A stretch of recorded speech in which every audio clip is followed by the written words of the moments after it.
Thomas and Friends. Harold. Harold. This is a story about Harold the helicopter. He thought helicopters were faster than engines because they have propellers instead of wheels. But then Percy challenged him to a race. Percy was delivering trucks of stone to the harbour. At the airfield nearby, there was a helicopter buzzing loudly as it waited to land. "Loud, buzzy thing," said Percy to his driver. "I wish it would go and buzz somewhere else." The next day, Percy made a delivery to the airfield. He stopped next to the helicopter. "Hello," said Percy. "My name's Percy. Who are you?" "I'm Harold," said the helicopter. "With my whirling propeller, I like to fly like a bird. Don't you wish you had a propeller too?" "No, I like having my wheels on the rails," replied Percy grumpily. "You engines are much too slow," Harold continued. "With my propeller, I can go much faster than any of you." Percy was cross, but before he could reply, Harold flew away. Percy puffed angrily to the quarry to pick up his next load of trucks. "Hello, Percy," said Toby. "You look cross. What's the matter?" Percy told Toby what Harold had said about helicopters being faster than engines. "I'll show him he's wrong," said Percy firmly. As Percy puffed back to the harbour, he heard a familiar buzzing noise ahead of him.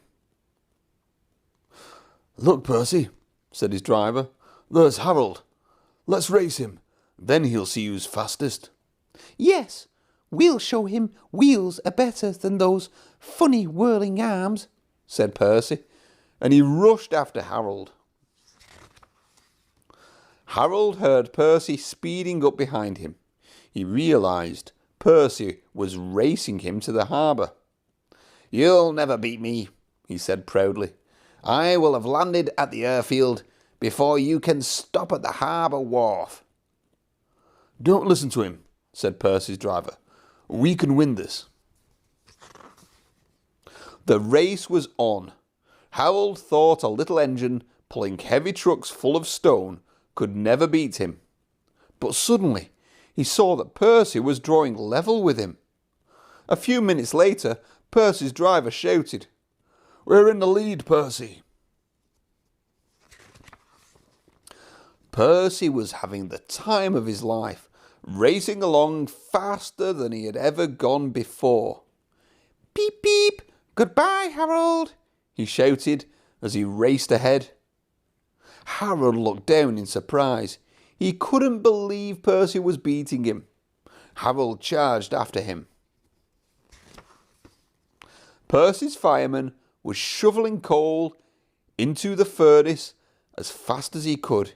He wiped a cloth across his hot face. "Phew," he said. "This is hard work. I hope we do beat Harold." Then he heard the signal that warned them the harbour wharf was nearby. "Nearly there," cried Percy's driver. "I hope we've done enough to win." Percy braked as he approached the wharf. He rolled under the main line and halted at the buffers, puffing proudly. Did we win?" he said breathlessly.